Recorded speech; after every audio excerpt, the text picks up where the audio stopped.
One of the hardest things about being a magician is I never get to see daylight anymore. I'm always performing, looking out into darkened rooms, theatres or tents like this. When we finish the show, it's night time. We travel in a van and they lock me in the back. And there are no windows there.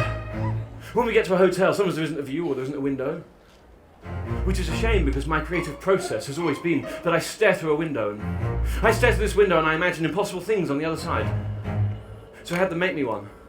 We install this glass in the window wherever in the hotel whenever we want, and I can stare through it and imagine.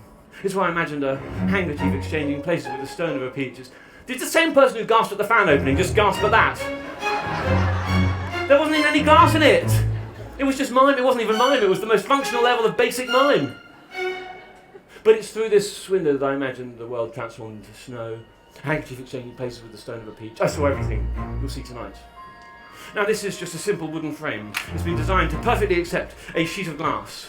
Now this sheet of glass, it is real and it is totally solid. And this is a scary part because I've broken a few of these. Okay, thank you. A sheet of glass. Real. Solid. A sheet of glass. Now this glass, it fits perfectly inside of the frame, leaving no room for manoeuvre.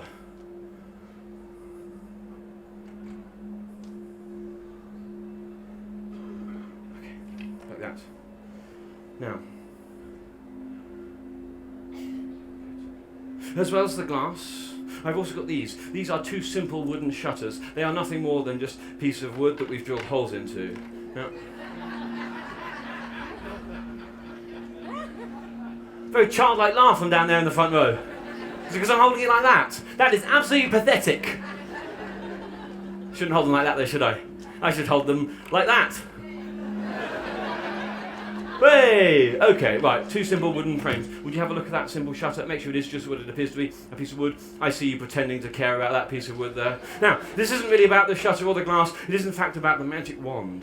This is nothing more than a stick. But anything can be a magic wand if you have a bit of conviction and a bit of belief. It is a solid stick.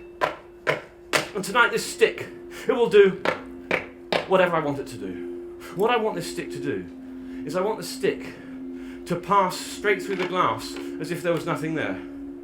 Now, you know that that glass is totally solid. You know that the stick is totally solid. But yet, I'll ask the stick to pass straight through the solid glass. You can hear the glass there. You know it's there. But the second I want the stick to pass straight through, it will. From the back to the front.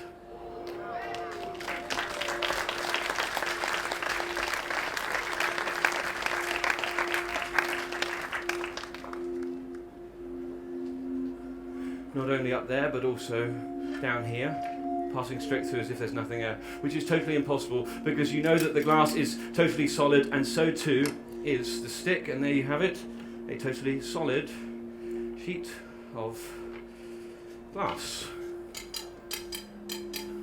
At this point, I should say, you know, I'm actually perfectly happy to take stunned silence over applause any day.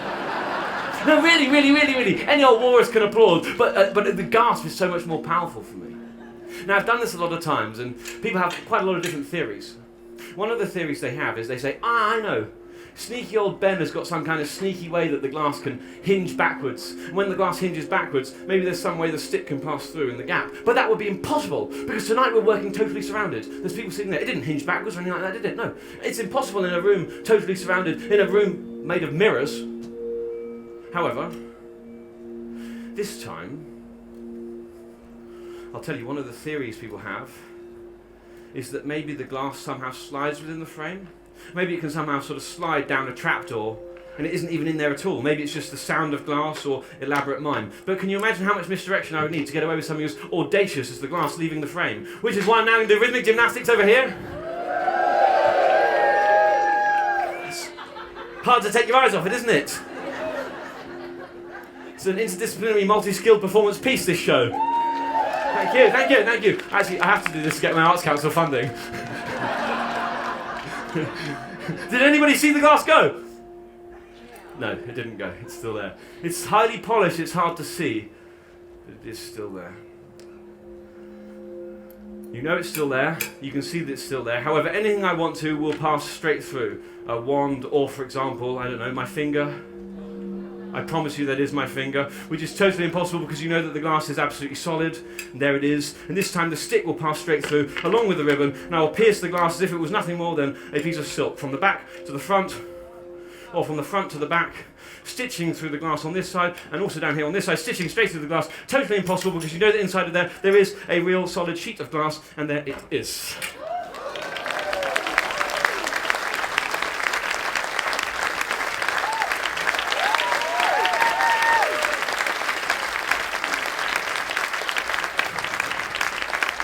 Thank you. Wow, thank you.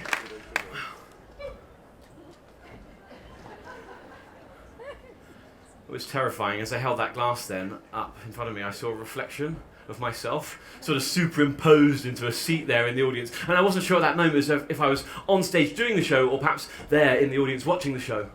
I wasn't sure if I was real or if I was the reflection.